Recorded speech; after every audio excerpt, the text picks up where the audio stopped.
Bonjour à tous, bonjour à toutes. Alors c'est un grand plaisir pour moi de vous accueillir à l'ANSAT cette année encore, puisque nous avons déjà eu un accueil de séjournées il y a quelques années, l'année dernière ou il y a 2 ans, c'est ça. Il y a 2 ans, merci. Et je suis ravie que l'ANSAT puisse accueillir ces recherches et ces communications. Et je suis ravie que nos étudiants aient la possibilité de vous entendre, vous, praticiens, professionnels, chercheurs, et ces liens entre les apprenants et les professionnels et les chercheurs me semblent absolument indispensables à l'évolution des métiers. Je vous souhaite une bonne journée. J'essaierai de passer ma tête à certains moments. Tu seras toujours la bienvenue. Merci beaucoup, Christophe. Merci, bonne Léla. journée. À tout à l'heure. À tout à l'heure. Merci à toutes et à tous d'être là malgré cette chaleur torride.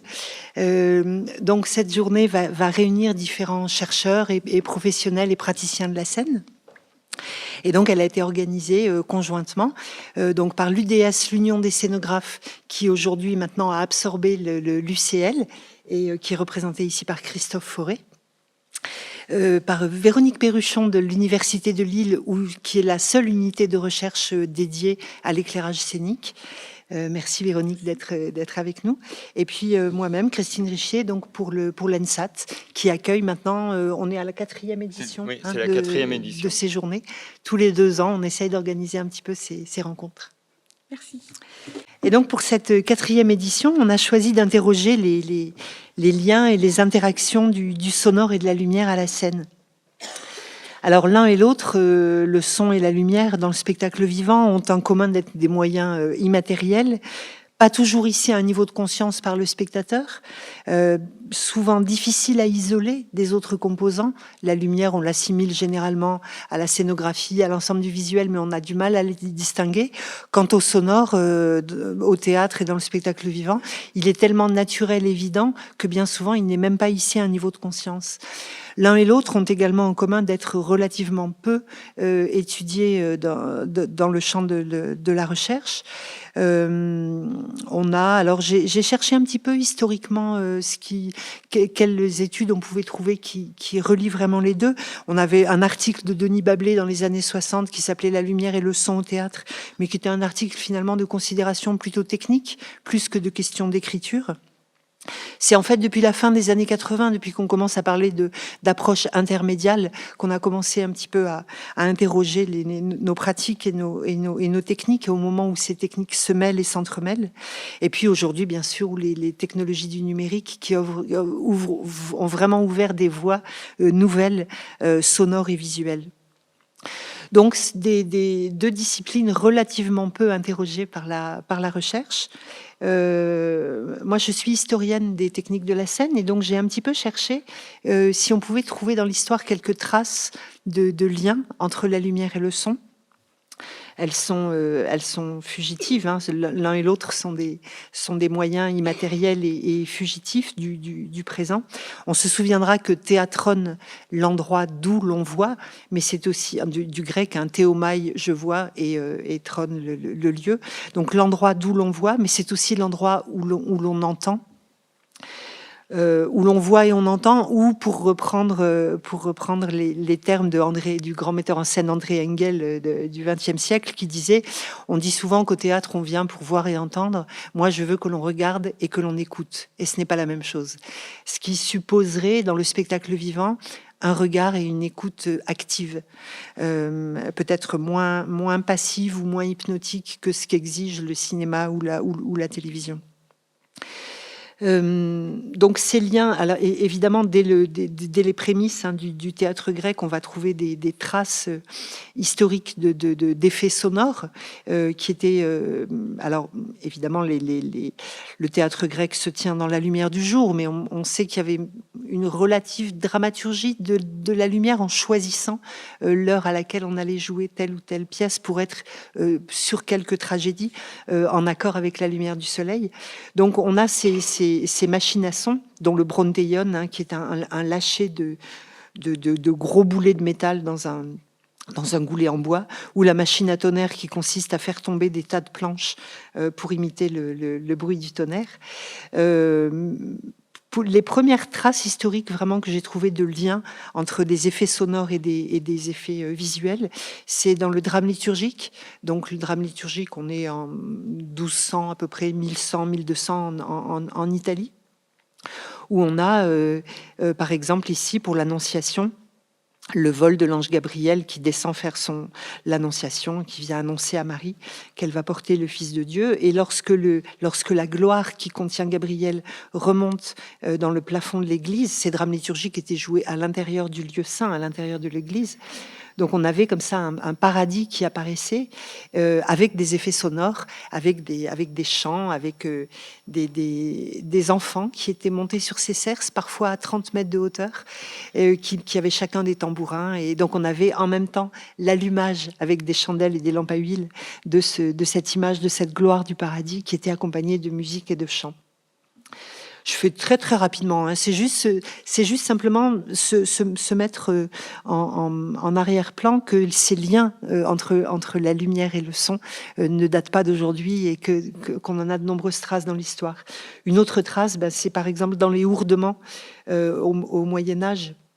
Dans les mystères du Moyen-Âge, en particulier dans la mention de l'enfer, où là on a dans les cahiers du Ourdement de Valenciennes des descriptifs très précis qui décrivent quels ossements de moutons ou de porcs étaient manipulés en coulisses pour faire comme si les corps des malheureux chrétiens suppliciés ou de ceux qui étaient envoyés en enfer. Donc il y avait des tas d'éléments de bruitage sonore qui accompagnaient des effets de pyrotechnie.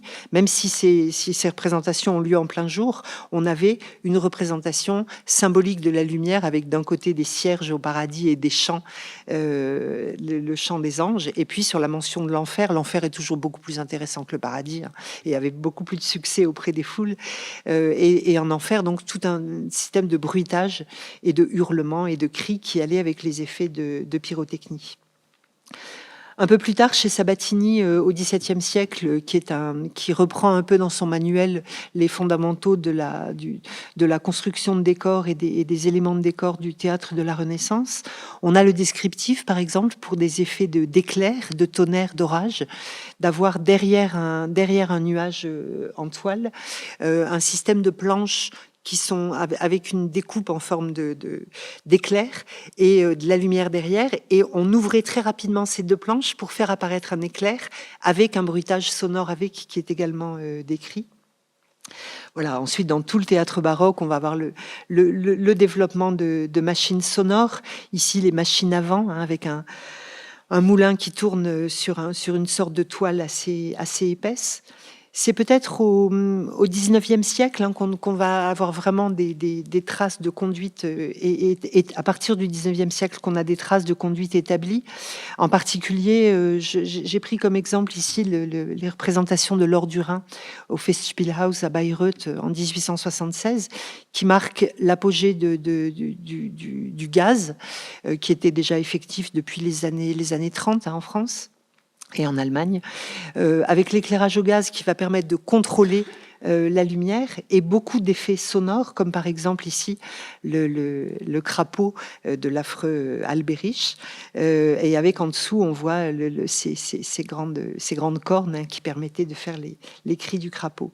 Mais ce qu'on peut voir quand on se penche un petit peu sur ces traces de conduite et de lien entre la lumière et le son dans l'histoire, c'est qu'on est surtout absorbé dans la reconstitution des faits naturels.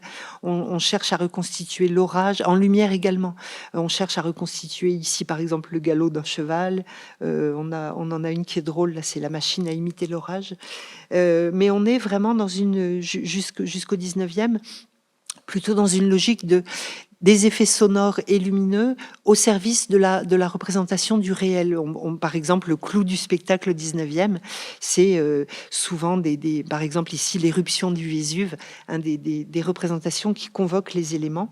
Avec là aussi, on voit ici, ça c'est l'éruption du Vésuve vue du côté des spectateurs, et ça vue du côté des coulisses, hein, où on voit les machinistes qui jettent des blocs de pierre ponce dans un feu, dans les flammes, avec évidemment des effets sonores qui les accompagnent. Je passerai rapidement sur la période ensuite après les symbolistes qui ont fait quelques expérimentations un peu plus abstraites de lien entre la couleur et la lumière, mais on sait qu'à l'époque, entre le son et la lumière, mais on sait qu'à l'époque, ils n'avaient pas vraiment les moyens d'aller au bout de leurs idées d'un spectacle qui mêlerait, dans des formes un peu évanescentes, qui mêlerait le sonore et le visuel. On se souvient de l'orgue de Remington, hein, qui va associer des notes de musique aux couleurs, mais là, c'est plus une machine à faire des images lumineuses plus que réellement de l'éclairage. On se souvient également de Scriabine avec le poème du feu de Prométhée, qui est une partition écrite pour piano, orchestre, chœur et clavier à lumière. Sauf qu'on sait que ils n'avaient pas non plus vraiment les moyens à l'époque. On voit ici les ampoules qui avaient été utilisées, qui sont de simples ampoules recouvertes de vernis. Donc il n'y avait pas encore la puissance, puisque le projecteur directif date du début de la toute Première Guerre mondiale. Voilà, donc très rapidement, quelques petits exemples de ces recherches, de ces tentatives de synchronisation ou de contrepoint entre la lumière et le son. Je voulais terminer ce très rapide survol introductif avec une présentation, un extrait de la façon de noter les différents composants d'un spectacle issu du Cercle de Prague. Le Cercle de Prague, c'est un groupe de chercheurs, c'est un groupe qui s'est tenu à Prague de 1925 jusqu'à ce que le groupe soit interdit par Staline dans les années 50. Qui regroupait des chercheurs, des professeurs, des étudiants, donc linguistes, sémiologues, philosophes, musicologues, critiques littéraires, mais également des artistes. La particularité de ce groupe, c'était de se réunir régulièrement avec des poètes, des écrivains, des metteurs en scène, des comédiens. Et à la base, c'était des linguistes et c'était le début de la sémiologie. Et ils ont trouvé dans le spectacle vivant un champ de recherche vraiment pour eux intéressant pour interroger la distribution du signe. Et donc assez vite, il y a toute une branche théâtrale du Cercle de Prague qui s'est formée. Et le principe, c'était une fois par mois, ils se réunissaient après avoir vu un spectacle et autour d'une conférence donnée par l'un des membres du Cercle de Prague. Et tous, dans les pays de l'Est, les gens étaient beaucoup plus musiciens qu'on ne l'est, nous, par exemple, aujourd'hui. Donc, le vocabulaire de la musique est très présent dans le Cercle de Prague. Il existe un texte en français de Honzel, H-O-N-Z-L, qui s'appelle « La mobilité du signe théâtral », qui... En gros, si on considère que la représentation théâtrale est composée d'un ensemble de composants différents, évidemment le texte, le jeu, la scénographie, la lumière, aujourd'hui on pourrait rajouter la vidéo, le sonore, le maquillage, le costume, etc. Il y a de multiples composants. Et pour les penseurs du Cercle de Prague, tous ces composants sont des porteurs possibles du signe théâtral qui attendent une sorte, un petit peu comme les composants d'une carte électronique, et qui attendent l'impulsion de l'action dramatique et qui se laissent traverser soit simultanément, soit tous ensemble, soit en solo, soit parfois en contrepoint. Et c'est cette notion très dynamique de mobilité du signe théâtral qui, même si aujourd'hui la sémiologie du théâtre, c'est quelque chose qu'on a un petit peu abandonné, c'était devenu très complexe. Certains chercheurs avaient tenté de mettre en équation les différents paramètres de la représentation, mais ça a été un peu abandonné. Et par contre, la pensée du Cercle de Prague reste assez un outil qui pourrait vraiment, surtout aujourd'hui à l'heure des écritures de plateau, être vraiment pertinente. On voit ici sur ce petit schéma, le premier c'est le schéma d'un scénographe qui s'appelle Kourgil, un scénographe tchèque, dans lequel on voit que les différents composants, donc ici sur le premier tableau, on a les différents actes d'une pièce. La pièce est découpée en 6 parties et il a choisi de noter avec des blanches ou des noires l'importance respective des différents composants. Donc par exemple entre le décor ici avec une blanche, le texte qu'il a appelé ici littérature et la danse. Donc voilà, on peut comme ça écrire la partition. Alors ici ils se sont tenus à 5 composants. Peut-être pour respecter les 5 lignes d'une portée, mais on pourrait tout à fait imaginer ce système de notation en rajoutant la lumière, la vidéo, etc. et avoir comme ça une partition des différents moments. Un autre schéma, alors le premier schéma est fait par un scénographe. On voit d'ailleurs qu'il y a peut-être plus d'importance donnée à la scénographie qu'aux autres composants. Le second schéma, lui, est donné par Pokorny. Lui, c'est un chercheur, un linguiste, qui, lui, a tenté de mettre l'importance des éléments suivant le style de spectacle, s'il s'agit de théâtre, d'opéra, de ballet ou d'opérette, et les différents composants. On voit d'ailleurs qu'aux yeux d'un chercheur linguiste, la scénographie, le design n'a pas beaucoup d'importance, puisque c'est toujours des noirs. Donc évidemment, ce système est à l'aune de celui qui l'apprécie. Voilà, donc le vocabulaire de la musique est peut-être un des vocabulaires les plus adaptés pour pouvoir parler de la lumière. Et à cet endroit-là, on a vraiment des ponts ensemble.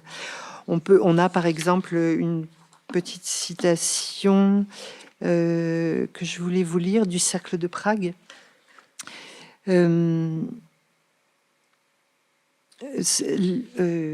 Les propriétés que la musique partage avec l'activité théâtrale, le texte et la voix, en lien avec le rythme des déplacements ou les transformations du décor, sont telles que tout événement théâtral peut être vu par le prisme de la composition musicale et construit sur ce modèle. Donc partir de la partition comme outil d'analyse de la représentation. Je signale d'ailleurs à cet égard, Julie Sermon a écrit un très bel ouvrage qui s'appelle Partition, qui se trouve d'ailleurs à la bibliothèque de l'ENSAT, dans lequel elle explore les enjeux esthétiques des emprunts faits par les praticiens de la scène au concept de partition. Elle dit « Le terme de partition, dont l'usage fut longtemps réservé au chant musical, a été investi dès le tournant du XXe siècle, de manière accrue à partir des années 60, par d'autres disciplines artistiques, au premier rang desquelles le théâtre. » Voilà. Et puis pour finir cette petite introduction rapide, je voulais citer juste un petit vers du poète Rainer Maria Rilke, dans la mélodie des choses, quand il parle du Stimmung, de l'atmosphère, du mood, ces deux vers pourraient vraiment s'appliquer à ce qui enveloppe les spectateurs et les comédiens dans le spectacle vivant, quand il écrit « Que ce soit le chant d'une lampe ou la voix d'une tempête, toujours veille sur toi une ample mélodie tissée de 1000 voix. » Et c'est donc parmi ces mélodies, ces différents composants qui tissent le tissu de la représentation, on va donc aujourd'hui se pencher plus particulièrement sur les liens et interactions dans les champs qu'on interroge ici, les liens et interactions entre lumière et sonore, qu'on va ensemble aujourd'hui interroger. On a essayé d'avoir un point de vue assez large, puisqu'on va interroger la place du sonore et du visuel au théâtre, à l'opéra, dans la musique contemporaine, dans les musiques actuelles, dans les installations. Donc voilà, on a essayé d'avoir un plateau qui recouvre un peu différentes disciplines du spectacle vivant. Au cours de cette journée, vous serez également invités, si Eric et François sont là, à pouvoir tester des installations interactives lumineuses et sonores qui ont été donc conçues avec les étudiants de son et lumière de l'ENSAT par François et Eric qui vont vous en dire quelques mots. Allez.